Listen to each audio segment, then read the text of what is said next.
eterno, te agradecemos este día. Gracias, Señor, que tenemos el privilegio de poder estudiar tu palabra, de poder escuchar mensajes, Señor, acerca de lo que dejaste escrito en tu palabra, y te agradecemos por ello. Y, Señor, te queremos rogar y queremos poner en tus manos preciosas el tiempo que vamos a dedicar a estudiar los pasajes que el día de hoy se van a compartir, y queremos que tú nos hagas revelación, Señor, de lo que dejaste escrito ahí. Padre eterno, te honramos y te damos la gloria, Señor, porque tuya es la palabra y tuya es la obra. Haz de tu palabra, Señor, que se cumpla tu voluntad en nosotros. Te agradecemos de todo ello, Señor, en el glorioso nombre de nuestro Salvador Jesucristo. Amén. Bien, el día de hoy vamos a tocar el tema acerca de qué es lo que sucedió con Judas Iscariote. Él, como los otros 11 apóstoles, fueron elegidos por el Señor Jesucristo. Y para muchas personas se queda la duda de si él fue salvo o no. Y para tal efecto vamos a estudiar varios pasajes que nos van a dar evidencia de qué es lo que verdaderamente ocurrió con él. Entonces, abran sus Biblias en el libro de Lucas, capítulo 6, a partir del versículo 12. Al igual que en los temas que hemos visto en las ocasiones anteriores, como se trata de pasajes que se encuentran en su mayoría en los evangelios sinópticos, vamos a estar intercalando versículos, y esto nos va a ayudar para que se nos facilite el entendimiento de esos pasajes. Dice Lucas 6:12: En aquellos días él fue al monte a orar y pasó la noche orando a Dios. Marcos 3:13: Después subió al monte y llamó así a los que él quiso y vinieron a él. Lucas 6:13: Y cuando era de día llamó a sus discípulos y escogió a 12 de ellos, a los cuales también llamó apóstoles. La palabra apóstol viene de un término griego que es apóstolos y significa enviado o mensajero. Dice Mateo 10:2 al 4. Los nombres de los 12 apóstoles son estos: primero Simón, llamado Pedro, y Andrés su hermano; Jacobo, hijo de Zebedeo, y Juan su hermano; Felipe, Bartolomé, Tomás, Mateo el publicano, Jacobo, hijo de Alfeo, Lebeo, por sobrenombre Tadeo, Simón el cananista, y Judas Iscariote, el que también le entregó. Marcos 3:14 dice: Y estableció a 12 para que estuviesen con él y para enviarlos a predicar. Mateo 10:1: Entonces, llamando a sus 12 discípulos, les dio autoridad sobre los espíritus inmundos, para que los echasen fuera y para sanar toda enfermedad y toda dolencia. Mateo 10:7: Y yendo, predicad diciendo: El reino de los cielos se ha acercado. Marcos 6:12: Y saliendo predicaban que los hombres se arrepintiesen. Mateo 10:8: Sanad enfermos, limpiad leprosos, resucitad muertos, echad fuera demonios, de gracia recibisteis, dad de gracia. Mateo 10:32 y 33. A cualquiera pues que me confiese delante de los hombres, yo también le confesaré delante de mi Padre que está en los cielos. Y a cualquiera que me niegue delante de los hombres, yo también le negaré delante de mi Padre que está en los cielos. Mateo 10:40 y 41. El que a vosotros recibe, a mí me recibe, y el que me recibe a mí, recibe al que me envió. El que recibe a un profeta, por cuanto es profeta, recompensa de profeta recibirá. Y el que recibe a un justo, por cuanto es justo, recompensa de justo recibirá. Como vemos en estos dos pasajes que hemos visto, en la primera parte que leímos, el Señor Jesucristo había hecho elección de 12 hombres que le seguían, los cuales eran discípulos, y ahora los había hecho apóstoles. En la segunda parte de este pasaje que acabamos, en la segunda parte, en este pasaje que acabamos de leer, estamos viendo que a los 12, incluido Judas Iscariote, el Señor les había dado autoridad, primero, para predicar que el reino de los cielos se había acercado, y en segundo lugar también para dar salud a los enfermos e inclusive poder resucitar muertos y echar fuera demonios. Esa es la autoridad que el Señor Jesucristo les había dado a los 12. Cuando ocurre el pasaje a donde el Señor Jesucristo les pregunta a sus discípulos que qué es lo que decían los hombres acerca de Él, terminando ese pasaje, el Señor les anuncia acerca de su muerte y resurrección. Y dice Marcos 8:31, y comenzó a enseñarles que le era necesario al Hijo del Hombre padecer mucho y ser desechado por los ancianos, por los principales sacerdotes y por los escribas, y ser muerto y resucitar después de 3 días. Dice Mateo 16:21, desde entonces comenzó Jesús a declarar a sus discípulos que le era necesario ir a Jerusalén y padecer mucho de los ancianos, de los principales sacerdotes y de los escribas, y ser muerto y resucitar al 3er día. En Marcos capítulo 8, entre los versículos 34 al 38, la Escritura dice, y llamando a la gente y a sus discípulos les dijo, si alguno quiere venir en pos de mí, niéguese a sí mismo y tome su cruz y sígame. Porque todo el que quiera salvar su vida la perderá, y todo el que pierda su vida por causa de mí y del Evangelio, la salvará. Porque, ¿qué aprovechará al hombre si ganare todo el mundo y perdiere su alma? ¿O qué recompensa dará el hombre por su alma?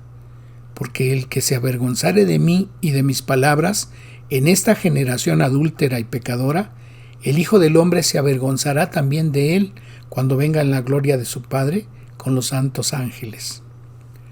Y dice Mateo 16:27, porque el Hijo del Hombre vendrá en la gloria de su Padre con sus ángeles, entonces pagará a cada uno conforme a sus obras.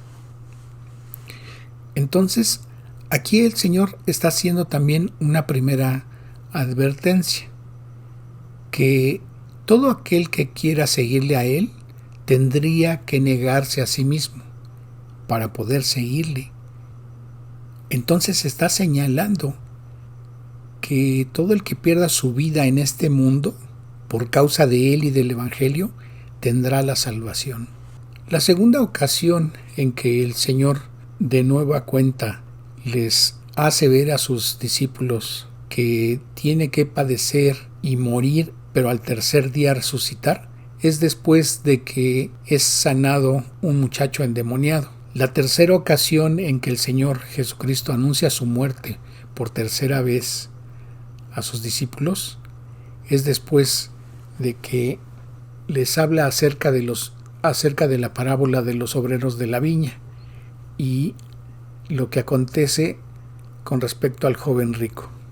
Solo que en esta tercera ocasión dice Lucas 18:31, tomando Jesús a los 12 les dijo, he aquí subimos a Jerusalén y se cumplirán todas las cosas escritas por los profetas acerca del Hijo del Hombre. He aquí subimos a Jerusalén, dice Mateo 20, 18 y 19. He aquí subimos a Jerusalén y el Hijo del Hombre será entregado a los principales sacerdotes y a los escribas y le condenarán a muerte y le entregarán a los gentiles para que le escarnezcan, le azoten y le crucifiquen, mas al 3er día resucitará. Entonces en esta tercera ocasión les está revelando de qué manera va a ser muerto. Y hay que señalar que en este texto de Mateo 20, 19, cuando el Señor les está revelando que va a ser crucificado pero que al 3er día va a resucitar, tendría que haberles quedado muy claro a ellos que no se trataba de una persona común y corriente. Y no obstante que esto ya lo habían observado en los milagros que había hecho, en todas las cosas que habían observado que el Señor había hecho, ante ellos y ante miles de gentes. Y también les había tocado observar que Él había calmado la tempestad que les había acontecido. En la ocasión que les había dicho que subieran a sus barcas para atravesar al otro lado. Dice el Evangelio de Juan en el capítulo 12, en los versículos del 1 al 8. 6 días antes de la Pascua vino Jesús a Betania, donde estaba Lázaro, el que había estado muerto, y a quien había resucitado de los muertos, y le hicieron allí una cena. Marta servía, y Lázaro era uno de los que estaban sentados a la mesa con él. Entonces María tomó una libra de perfume de nardo puro de mucho precio y ungió los pies de Jesús y los enjugó con sus cabellos. Y la casa se llenó del olor del perfume. Y dijo uno de sus discípulos, Judas Iscariote, hijo de Simón, el que le había de entregar: ¿por qué no fue este perfume vendido por 300 denarios y dado a los pobres? Pero dijo esto no porque se cuidara de los pobres, sino porque era ladrón, y teniendo la bolsa, sustraía de lo que se echaba en ella. Entonces Jesús dijo: déjala, para el día de mi sepultura ha guardado esto, porque a los pobres siempre los tendréis con vosotros, mas a mí no siempre me tendréis. ¿Qué es lo que nos está revelando este pasaje?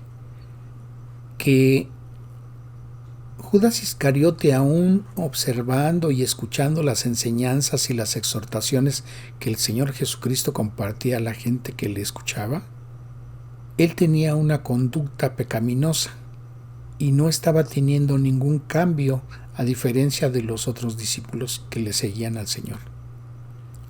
Pues aquí el apóstol Juan estaba revelando que Judas Iscariote robaba de los recursos que se tenían en esa bolsa que cargaba Judas Iscariote.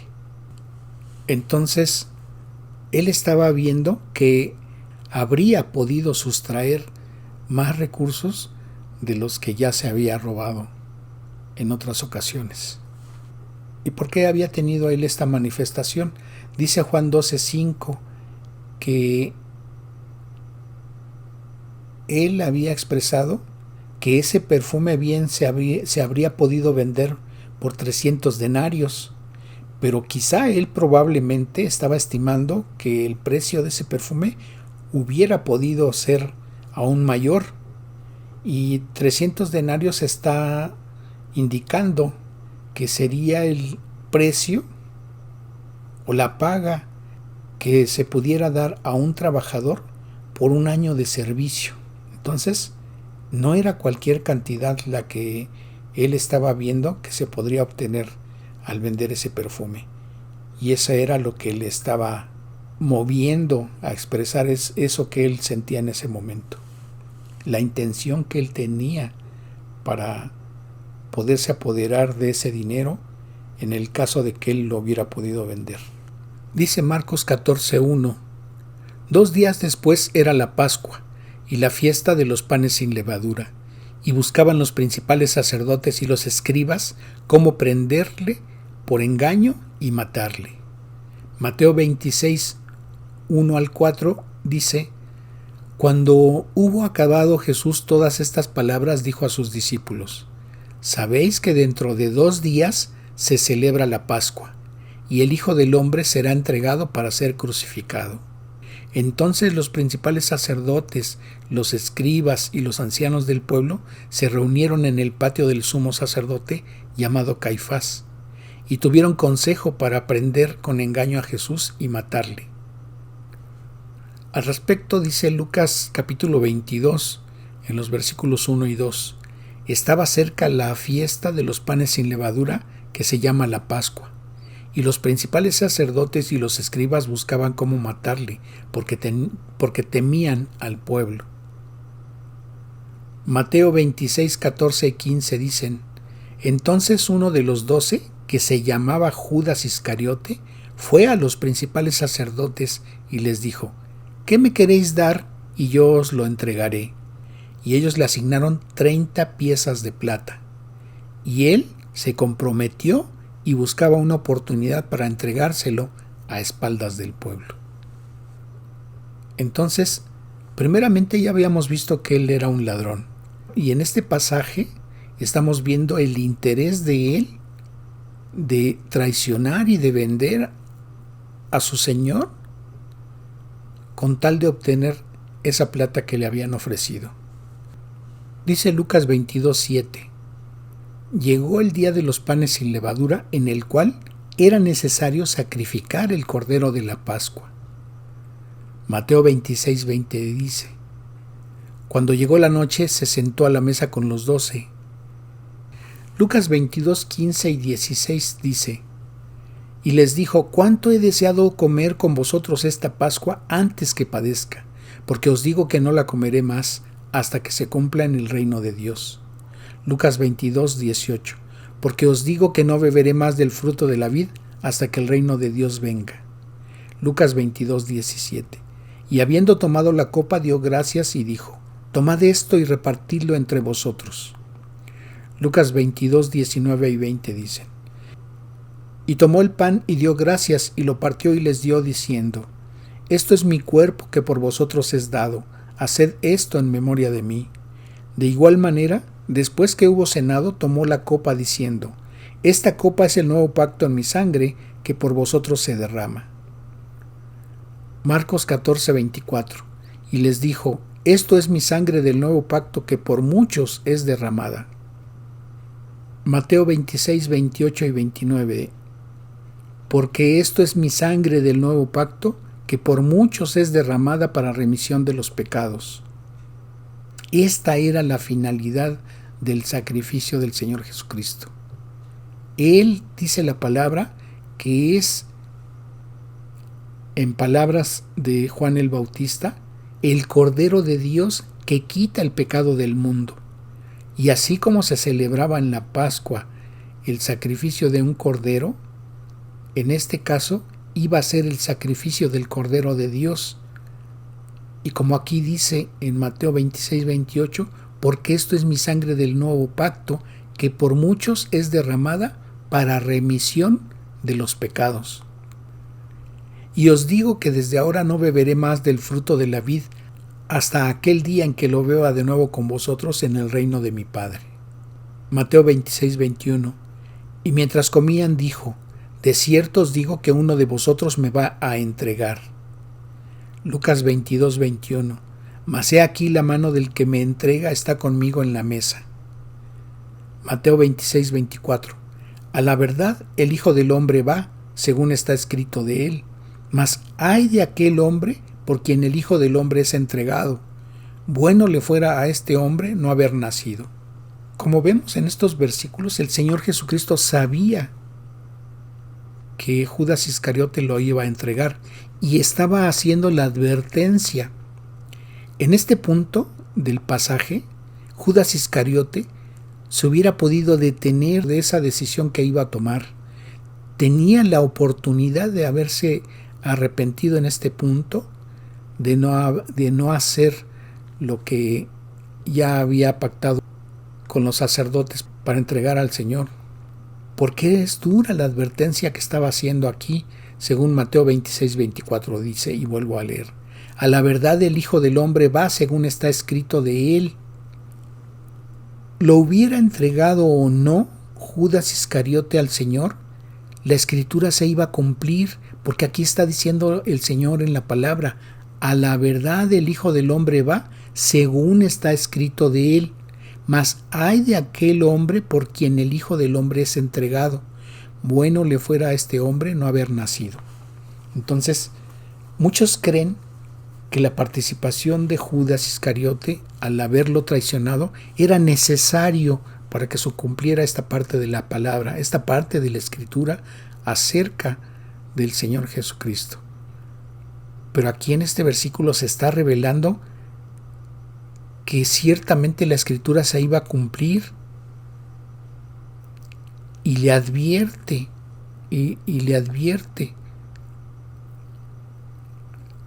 aunque no expresa lo que le iba a ocurrir, pero es una advertencia fuerte. Ay de aquel hombre por quien el Hijo del Hombre es entregado. Bueno le fuera a ese hombre no haber nacido. Juan 13, 22. Entonces los discípulos se miraban unos a otros, dudando de quién hablaba. Lucas 22, 23. Entonces ellos comenzaron a discutir entre sí quién de ellos sería el que había de hacer esto. Mateo 26, 22. Y entristecidos en gran manera, comenzó cada uno de ellos a decirle: ¿soy yo, Señor? Y aunque aquí en esta parte de la Escritura la palabra no lo dice, es muy probable que a cada uno de ellos que le habían preguntado, obviamente el Señor les había contestado que no.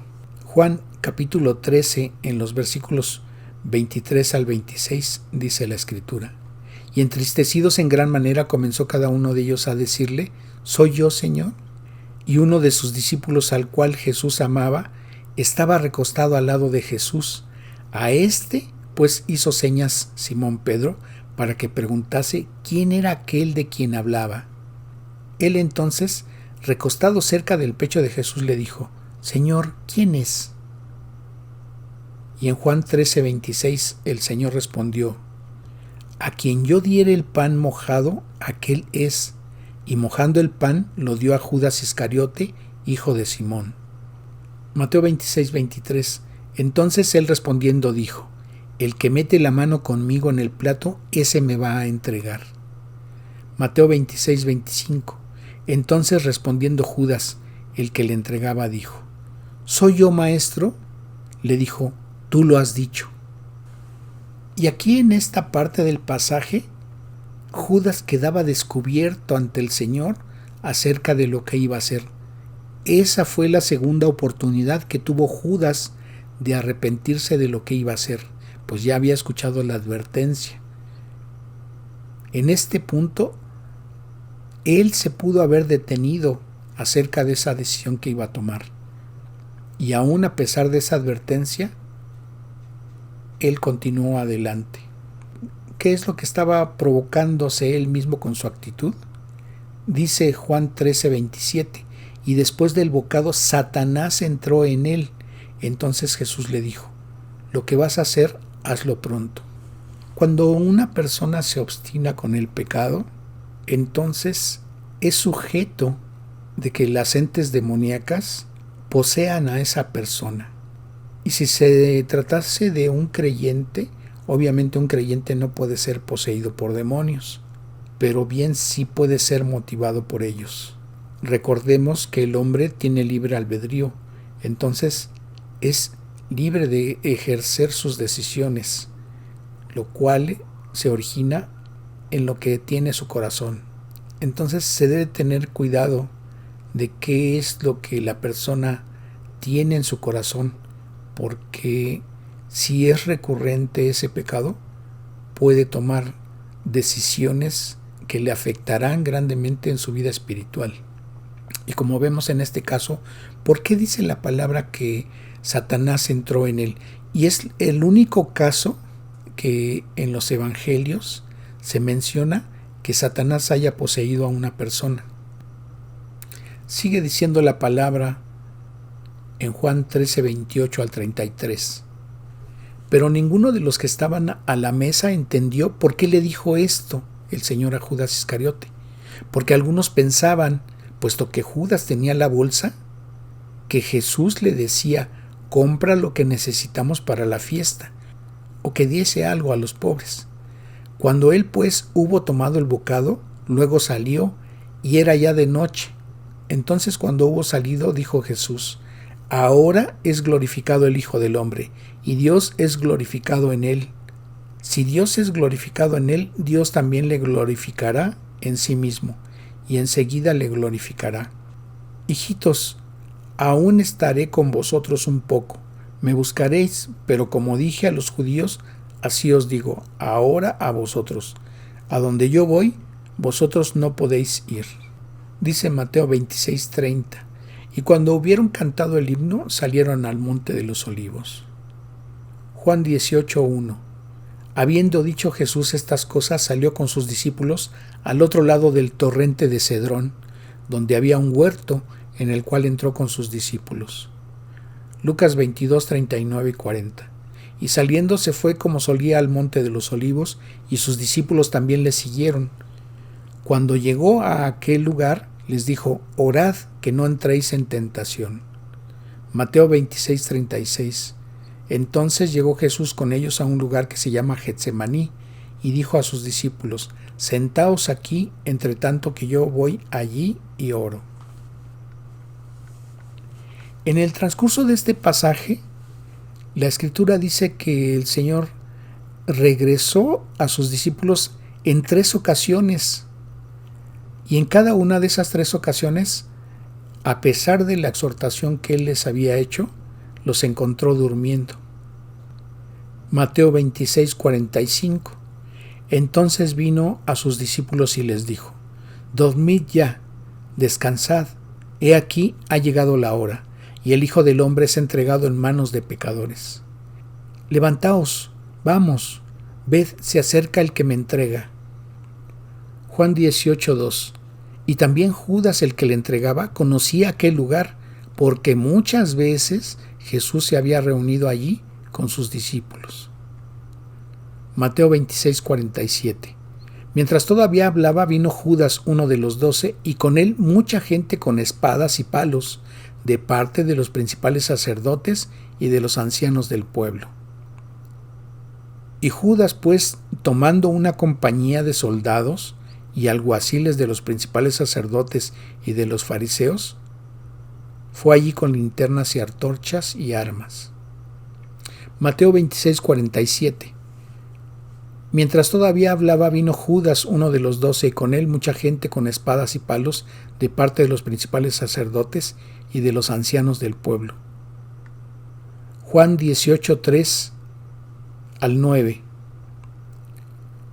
Judas, pues, tomando una compañía de soldados y alguaciles de los principales sacerdotes y de los fariseos, fue allí con linternas y antorchas y con armas. Pero Jesús, sabiendo todas las cosas que le habían de sobrevenir, se adelantó y les dijo: ¿A quién buscáis? Le respondieron: a Jesús Nazareno. Jesús les dijo: Yo soy. Y estaba también con ellos Judas, el que le entregaba. Cuando les dijo: Yo soy, retrocedieron y cayeron a tierra. Volvió pues a preguntarles: ¿A quién buscáis? Y ellos le dijeron: a Jesús Nazareno. Respondió Jesús: Os he dicho que yo soy, pues si me buscáis a mí, dejad ir a estos, para que se cumpliese aquello que había dicho: de los que me diste, no perdí ninguno. ¿Qué es lo que vemos en este pasaje?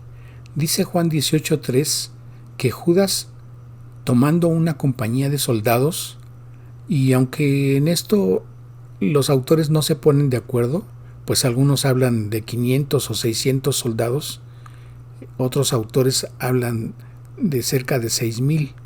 Aún cualquiera de esas cantidades de hombres, obviamente se trataba de mucha gente. El segundo aspecto que se resalta aquí es que cuando el Señor pregunta a quién buscan, ellos le respondieron: a Jesús Nazareno, dice Juan 18:5.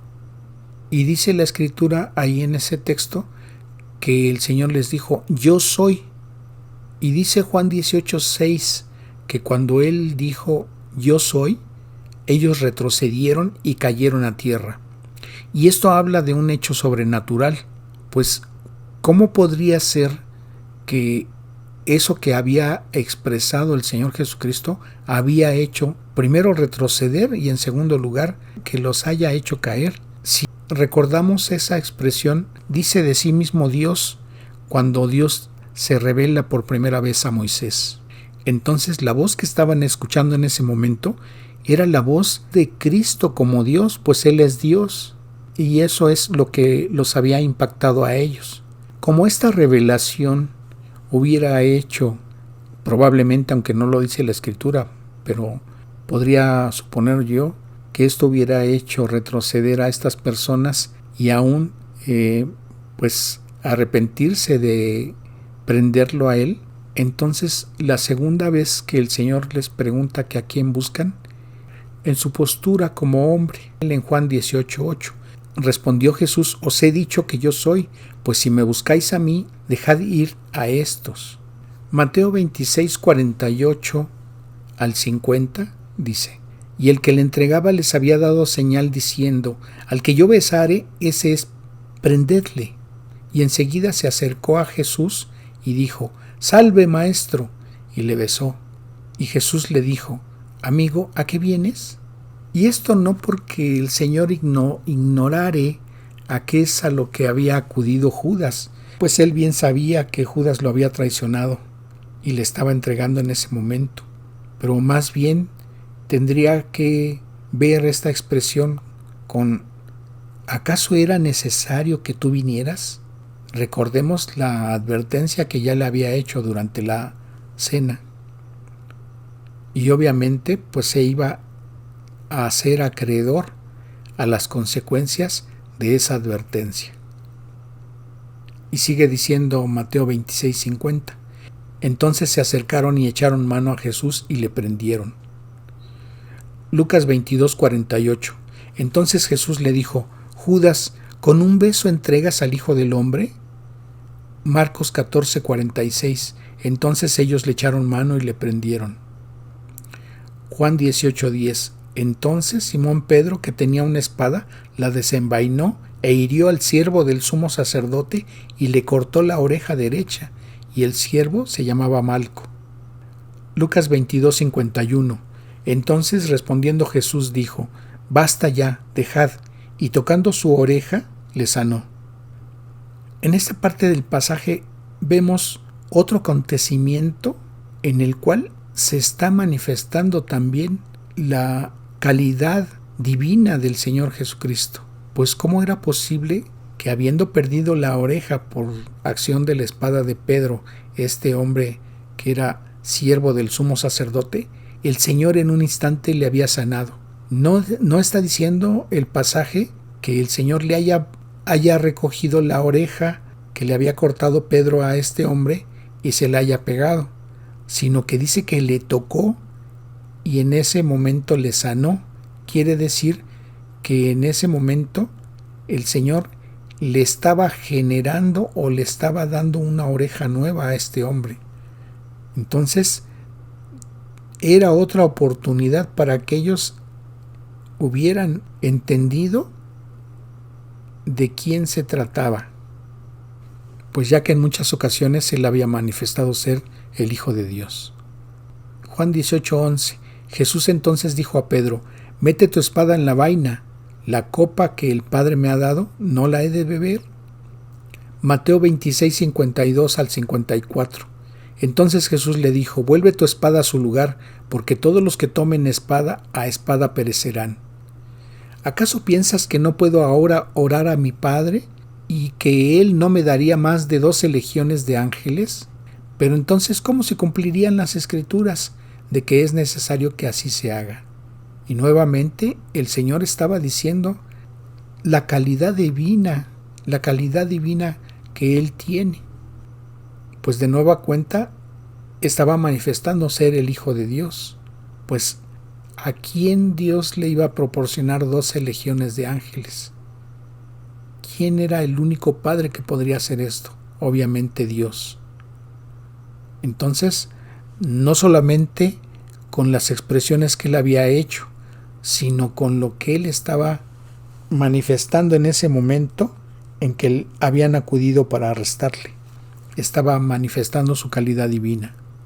Y esos acontecimientos bien podrían haber hecho también, y se hubieran podido haber convertido en oportunidad para Judas de haberse arrepentido de lo que estaba haciendo. Dice Lucas 22:52. Y Jesús dijo a los principales sacerdotes, a los jefes de la guardia del templo y a los ancianos que habían venido contra él: ¿Como contra un ladrón habéis salido con espadas y palos? Mateo 26:55. En aquella hora dijo Jesús a la gente: ¿Como contra un ladrón habéis salido con espadas y con palos para prenderme? Cada día me sentaba con vosotros enseñando en el templo y no me prendisteis. Lucas 22:53. Habiendo estado con vosotros cada día en el templo, no extendisteis las manos contra mí, mas esta es vuestra hora y la potestad de las tinieblas. Y aquí en este texto les está revelando que ellos están siendo instrumento del diablo, porque está diciendo que es la hora de ellos y de la autoridad o potestad de las tinieblas. Mateo 26:56. Mas todo esto sucede para que se cumplan las escrituras de los profetas. Entonces todos los discípulos, dejándole, huyeron. Acerca de la muerte de Judas, dice Mateo capítulo 27 en los versículos 3 al 9. Entonces Judas, el que le había entregado, viendo que era condenado, devolvió arrepentido las 30 piezas de plata a los principales sacerdotes y a los ancianos. Y esto obviamente estaba ocurriendo cuando observó, porque aquí dice que él, viendo que era condenado, cuando observó que el Señor Jesucristo estaba siendo condenado a muerte. Y vuelvo a leer este texto. Dice Mateo 27:3, versión Reina Valera 60. Entonces Judas, el que le había entregado, viendo que era condenado, devolvió arrepentido las 30 piezas de plata a los principales sacerdotes y a los ancianos. Pero si observamos otras versiones, este texto en la Reina Valera 60 está mal traducido. Y como ejemplo veamos lo que dice la versión Dios habla hoy en ese texto de Mateo 27:3. Judas, el que había traicionado a Jesús, al ver que lo habían condenado, tuvo remordimientos y devolvió las 30 monedas de plata a los jefes de los sacerdotes y a los ancianos. Entonces, hay un abismo de diferencia entre la palabra arrepentimiento y la palabra remordimientos. Porque los remordimientos son un sentimiento de culpa, pero si no se avanza hacia lo que es el pedir perdón, que es uno de los primeros pasos hacia el cambio de actitud, el cambio de vida, el cambio de acciones contrarias a la voluntad de Dios, entonces no se manifiesta el verdadero arrepentimiento. Y más adelante vamos a ver por qué. Entonces sigue diciendo Mateo 27:4 al 9, diciendo: yo he pecado entregando sangre inocente, mas ellos dijeron: ¿qué nos importa a nosotros? Allá tú. Entonces vemos en este versículo 4 que él reconoce que había pecado contra el Señor. Sigue diciendo el pasaje: y arrojando las piezas de plata en el templo, salió y fue y se ahorcó. Los principales sacerdotes, tomando las piezas de plata, dijeron: no es lícito echarlas en el tesoro de las ofrendas, porque es precio de sangre. Y después de consultar, compran con ellas el campo del alfarero para sepultura de los extranjeros, por lo cual aquel campo se llama hasta el día de hoy campo de sangre. Así se cumplió lo dicho por el profeta Jeremías cuando dijo: y tomaron las 30 piezas de plata, precio del apreciado según precio puesto por los hijos de Israel. Y obviamente aquí, como vemos, aunque ellos están reconociendo que esas monedas eran lo que habían pagado por el derramamiento de sangre del Señor, en realidad ellos hicieron uso indebido de ese dinero. Y obviamente desde que tomaron la decisión de ofrecerlas a Judas para que les entregara al Señor. Y al respecto de la muerte de Judas, observamos en el libro de Hechos, en el capítulo 1, en los versículos 15 al 19. En aquellos días Pedro se levantó en medio de los hermanos, y los reunidos eran como 120 en número, y dijo: varones hermanos, era necesario que se cumpliese la escritura en que el Espíritu Santo habló antes por boca de David acerca de Judas, que fue guía de los que prendieron a Jesús. Y era contado con nosotros y tenía parte en este ministerio. Pues, con el salario de su iniquidad, y obviamente aquí está hablando de su pecado, adquirió un campo y cayendo de cabeza se reventó por la mitad y todas sus entrañas se derramaron. Y fue notorio a todos los habitantes de Jerusalén, de tal manera que aquel campo se llama por su propia lengua Acéldama, que quiere decir campo de sangre. Y aparentemente aquí pudiera decir alguien que hay una contradicción, pues cuando aquí está diciendo que cayendo de cabeza se reventó por la mitad y se le derramaron sus entrañas, según el texto de Hechos 1:18, y habiendo expresado en Mateo capítulo 27 que él se había ahorcado, pareciera haber alguna contradicción en la forma en que él fue muerto. Pero obviamente aquí no hay contradicción, pues si consideramos que él se colgó de alguna rama de un árbol, entonces al ser desprendida esa rama, obviamente cayó él de cabeza y sucedió lo que describe aquí el libro de Hechos en el capítulo 1. Ahora, aquí el apóstol Pedro está manifestando en Hechos 1:18 que ese fue el salario de su iniquidad, es decir, de su pecado, de Judas. Y lo vuelve a decir en Hechos 1:25. Dice, para que tome la parte de este ministerio y apostolado de que cayó Judas por transgresión para irse a su propio lugar. Estos pasajes que acabamos de leer es el contexto de lo que estaba aconteciendo con Judas Iscariote. Pero recordemos lo que nos dice Marcos en el capítulo 7, en los versículos 20 al 23. Pero decía el Señor Jesucristo, obviamente, que lo que del hombre sale, eso contamina al hombre, porque de dentro del corazón de los hombres salen los malos pensamientos, los adulterios, las fornicaciones, los homicidios, los hurtos, las avaricias y las maldades, el engaño, la lascivia, la envidia, la maledicencia, la soberbia, la insensatez. Y entonces, como vemos, ¿qué es lo que estaba manifestando Judas? Malos pensamientos, homicidios, hurtos, avaricias, maldades, engaños, envidias y también la insensatez. Todo esto estaba aconteciendo con Judas, aún estando recibiendo las mismas enseñanzas que los otros 11 apóstoles. Judas participó de las mismas enseñanzas, Judas participó de las mismas exhortaciones, Judas participó de lo mismo que el Señor les estaba compartiendo a sus discípulos. Judas tuvo la oportunidad de tener la salvación porque estaba participando del mismo ministerio que estaban ejerciendo esos 12 discípulos que habían sido seleccionados por el Señor como apóstoles. Termina entonces diciendo Marcos 7:23, todas estas maldades de dentro salen y contaminan al hombre. Y esto es lo que había contaminado a Judas Iscariote. Entonces, lo que él había hecho, la decisión que él había tomado, no era porque Dios lo hubiera puesto en su corazón para hacerlo. No era porque el diablo hubiera puesto en su corazón hacerlo. Eso era consecuencia de las manifestaciones de maldad en que se había hundido el propio Judas Iscariote.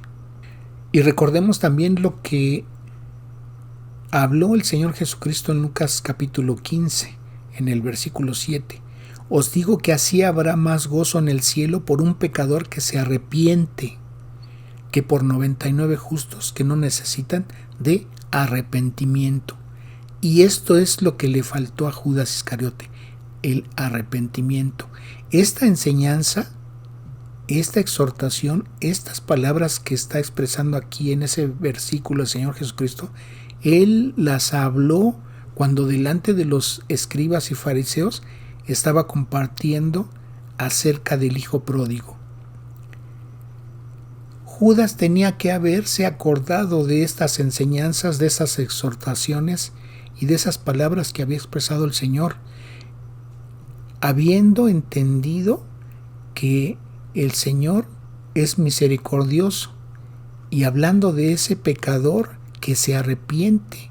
Judas tuvo la oportunidad como pecador de haberse arrepentido de lo que había hecho y el Señor le hubiera perdonado. Recordemos que el Señor había expresado también que el que a Él se acercara, que a todo aquel que a Él viniera, el Señor no le iba a echar fuera. Entonces, Judas se perdió de esa oportunidad. Recordemos también lo que dice Marcos en el capítulo 1, en los versículos 4 y 5. Bautizaba Juan en el desierto y predicaba el bautismo de arrepentimiento para perdón de pecados. Entonces, el arrepentimiento es una parte importante para poder acceder al perdón de los pecados. Y salían a él toda la provincia de Judea y todos los de Jerusalén, y eran bautizados por él en el río Jordán, confesando sus pecados. Esto es lo que hubiera hecho Judas delante del Señor. Hubiera regresado con él arrepentido y le hubiera confesado su pecado. ¿Cuántas oportunidades tuvo Judas de haberse arrepentido ante el Señor y el Señor lo hubiera recibido, como a Pedro, que aunque lo había negado 3 veces, Pedro, a diferencia de Judas, sí se arrepintió de esa conducta que había manifestado al negar al Señor 3 veces. Dice Marcos 1, 14 y 15,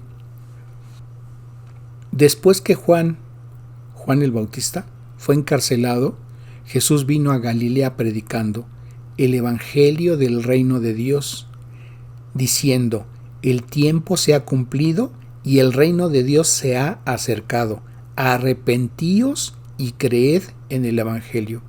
Este es el mandamiento del Señor, el arrepentimiento y creer en el evangelio. Dice también el evangelio de Juan en el capítulo 6, en los versículos 37 al 40. Todo lo que el Padre me da vendrá a mí, y el que a mí viene no le echo fuera. Judas hubiera recurrido al Señor y el Señor no lo hubiera rechazado, como aquí lo está expresando. Y sigue diciendo, porque he descendido del cielo no para hacer mi voluntad, sino la voluntad del que me envió. Y esta es la voluntad del Padre, el que me envió, que todo lo que me diere no pierda yo nada, sino que lo resucite en el día postrero. Y esta es la voluntad del que me ha enviado, que todo aquel que vea al Hijo y cree en él tenga vida eterna, y yo le resucitaré en el día postrero. ¿Qué es lo que estamos viendo en este versículo? Que no solamente es salvo a aquel que ha recurrido al Señor, sino que tendría que creer en él, tendría que ver al Señor. ¿Y por qué verlo o cómo verlo? Recordemos que el Señor le había revelado a Nicodemo en el capítulo 3 del Evangelio de Juan que él iba a ser crucificado y que al ser levantado todo aquel que lo mirara, todo aquel que lo viera y creyera en el Señor, recibiría la vida eterna. De esa forma es en la que está expresando aquí que todo aquel que ve al Hijo y cree en él tenga vida eterna. Recordemos lo que dice Juan 3:16, porque de tal manera amó Dios al mundo que ha dado a su Hijo unigénito, para que todo aquel que en él cree no se pierda, mas tenga vida eterna. Y dice Juan 6:45, escrito están los profetas y serán todos enseñados por Dios, así que todo aquel que oyó al Padre y aprendió de a él, viene a mí. Entonces, ¿qué es lo que tiene que suceder a todo aquel que se presenta ante el Señor Jesucristo? Que antes tuvo que haber escuchado la enseñanza que el Señor ha dejado en su palabra. Y de esa manera, esa persona es atraída hacia el Señor. Pero sigue diciendo el Señor en Juan 6:64, pero hay algunos de vosotros que no creen. Entonces, ¿qué es otra parte importante de la persona para poder recibir el perdón de sus pecados? Creer. Entonces, tenemos estos 3 aspectos fundamentales. Primero, tiene que haber un arrepentimiento acerca de la vida pecaminosa de la persona. En segundo lugar, tiene que recurrir al Señor y creer lo que Él ha hecho en su obra redentora, al haber pagado por nuestros pecados en la cruz del Calvario. Y ahora leo completo el versículo de Juan 6:64. Pero hay algunos de vosotros que no creen, porque Jesús sabía desde el principio quiénes eran los que no creían y quién le había de entregar. Y aquí vemos 2 aspectos. Así como él sabía quiénes de los judíos le iban a creer y quiénes de los discípulos no le estaban creyendo y quién le iba a entregar, el Señor conoce desde la eternidad quiénes en la actualidad van a creer en Él y quiénes le hemos creído y quién no. Y ese es el conocimiento que tiene el Señor a través de lo que conocemos como presciencia de Dios. Es decir, no porque el Señor mueve las cosas para que ocurran de esa manera y para que unos tomen una decisión y otros otra diferente, sino que Él sabe lo que va a suceder. Dice Juan 6:66 al 71. Desde entonces muchos de sus discípulos volvieron atrás y ya no andaban con Él. Dijo entonces Jesús a los 12: ¿Queréis acaso iros también vosotros? Le respondió Simón Pedro: Señor, ¿a quién iremos? Tú tienes palabras de vida eterna, y nosotros hemos creído y conocemos que tú eres el Cristo, el Hijo del Dios viviente. Jesús le respondió: ¿No os he escogido yo a vosotros los 12? Incluyendo obviamente a Judas Iscariote. ¿Y uno de vosotros es diablo? Obviamente se estaba refiriendo también a él. Hablaba de Judas Iscariote, hijo de Simón, porque este era el que le iba a entregar y era uno de los 12. Dice el Evangelio de Juan en el capítulo 15, en los versículos 5 al 8: Yo soy la vid, vosotros los pámpanos. El que permanece en mí y yo en él, éste lleva mucho fruto, porque separados de mí nada podéis hacer. El que en mí no permanece será echado fuera como pámpano y se secará, y los recogen y los echan en el fuego y arden. Obviamente esto también lo escuchó Judas Iscariote y también tendría que haber recordado qué era lo que le iba a acontecer. ¿Por qué? Porque Judas no permaneció en el Señor, aún habiendo recibido las mismas enseñanzas, aún habiendo visto los milagros que el Señor hizo. Y obviamente en muchos de esos milagros que Él hizo, los 12 tuvieron que haber reconocido su condición divina del Señor. Y sigue diciendo la palabra: Si permanecéis en mí y mis palabras permanecen en vosotros, pedid y todo lo que queréis os será hecho. Y obviamente, si Judas arrepentido hubiera recurrido al Señor y hubiera pedido que le perdonara, el Señor lo habría hecho. Pero esto no fue lo que hizo Judas, sino que su decisión fue muy diferente. Sigue diciendo Juan 15:8: En esto es glorificado mi Padre, en que llevéis mucho fruto, y seáis así mis discípulos. Juan 15:16 dice: No me elegisteis vosotros a mí, sino que yo os elegí a vosotros, y os he puesto para que vayáis y llevéis fruto, y vuestro fruto permanezca, para que todo lo que pidiereis al Padre en mi nombre, Él os lo dé.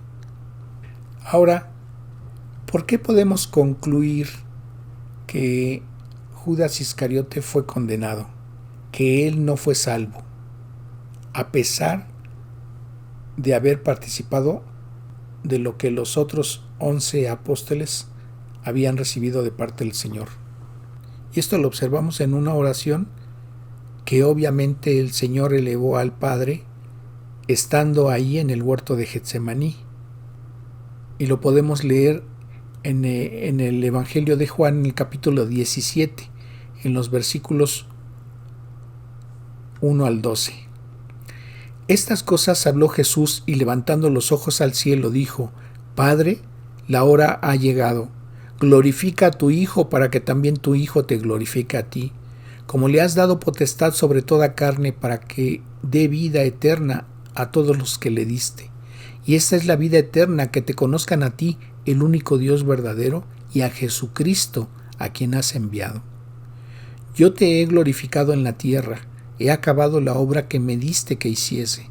Ahora pues, Padre, glorifícame tú al lado tuyo, con aquella gloria que tuve contigo antes que el mundo fuese.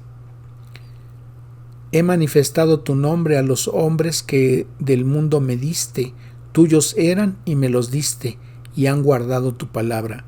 Ahora han conocido que todas las cosas que me has dado proceden de ti, porque las palabras que me diste les he dado, y ellos la recibieron, y han conocido verdaderamente que salí de ti, y han creído que tú me enviaste.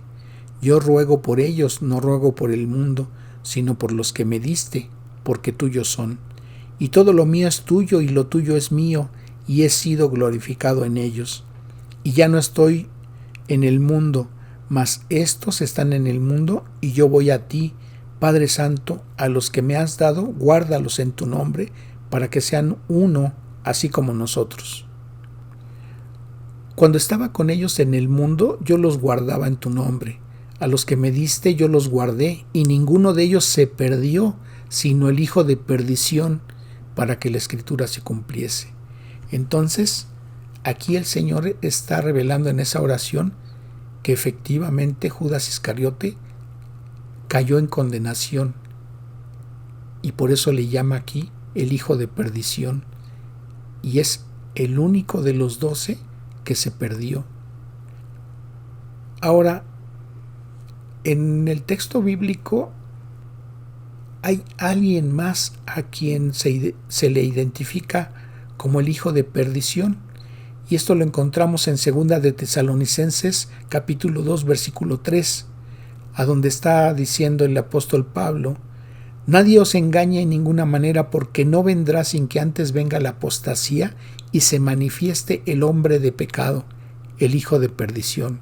Y obviamente aquí se está refiriendo al anticristo.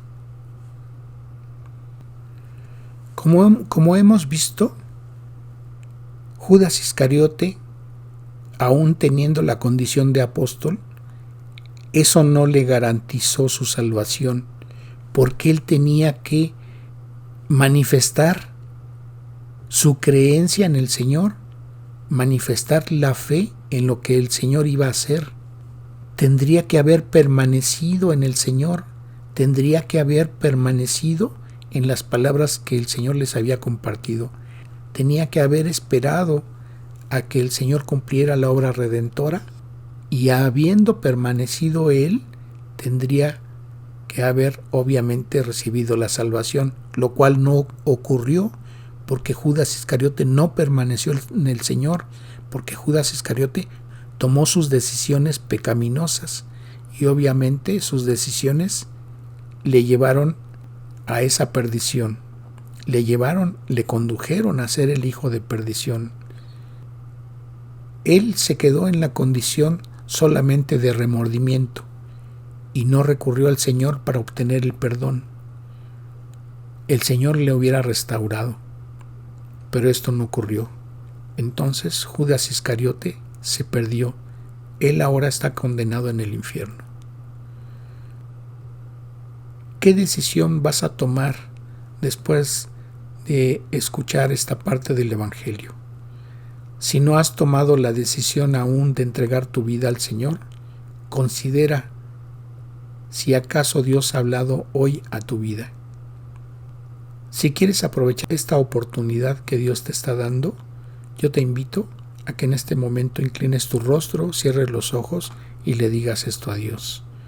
Señor, hoy he escuchado lo que dice el Evangelio, que Judas, habiendo tomado parte con los otros 11 apóstoles, desaprovechó las enseñanzas que el Señor Jesucristo les reveló. Desaprovechó las evidencias de la deidad del propio Señor Jesucristo que él pudo observar con sus propios ojos, y las palabras que él habló con sus propios oídos. Pero él se dejó llevar por su concupiscencia, por sus pecados. Señor, yo reconozco hoy delante de ti mi vida pecaminosa. No quiero estar en condenación, y sé que tú me estás dando la oportunidad de poder tener el perdón de mis pecados y de poder tener la vida eterna. Por eso yo te ruego hoy, Señor, que me perdones. Me arrepiento de mis pecados y quiero llevar una vida por la cual tú me conduzcas. Reconozco que el Señor Jesucristo recibió el castigo que yo merecía en la cruz del Calvario. En su cuerpo fueron puestos mis pecados, y en sus llagas mis dolencias y enfermedades. Él recibió el castigo que yo merecía, pero Él pagó por todos ellos. Sé, porque lo dice tu palabra, que y como Él lo expresó, que en la cruz del Calvario Él murió y fue sepultado, pero al tercer día resucitó. Y ahora sé que estás sentado a tu diestra, Dios Padre, intercediendo por mí, por lo cual yo aprovecho esta oportunidad para rogarte que me perdones. Creo en mi corazón y lo expreso con mis palabras que el Señor Jesucristo ha pagado por mis pecados, y yo lo creo y lo quiero recibir como mi único y suficiente Salvador. Yo te ruego que permitas que tu Santo Espíritu more en mí para que hagas de mí, Señor, la persona que tú quieres que yo sea. Guía mi vida en este mundo y permíteme llegar a tu presencia. No por mis méritos, porque sé que no puedo contribuir en nada absolutamente en mi salvación, más que arrepentirme de mis pecados, de lo cual lo estoy manifestando, y creer en ese sacrificio, en la obra redentora del Señor Jesucristo. Y lo creo. Señor, hoy te agradezco lo que has hecho por mí. Me has perdonado de mis pecados y sé que de ti recibo la vida eterna. Y te agradezco, Señor, dándote la honra y la gloria a ti, mi Dios, mi Señor y Salvador, Jesucristo. Amén. Si como lo has manifestado, Dios ha mirado que tus palabras fueron sinceras y en tu corazón Él ha mirado que has creído, el Señor te ha perdonado. Y ahora eres parte de su familia, eres otro más de sus hijos. Y nosotros te damos la bienvenida a la familia de Dios. Que el Señor te bendiga. Y en este momento oramos para terminar este tiempo. Señor, te agradecemos, Dios, lo que expresa tu palabra, las enseñanzas que hoy nos has transmitido a través de los pasajes que hoy se han leído, que hoy se nos han compartido. Y te agradecemos, Señor. Te agradecemos esta guía que has tenido en este tiempo para nosotros a través de tu palabra. Y te damos la honra y la gloria en el glorioso nombre que es sobre todo nombre de nuestro Salvador Jesucristo. Amén. Que Dios les bendiga.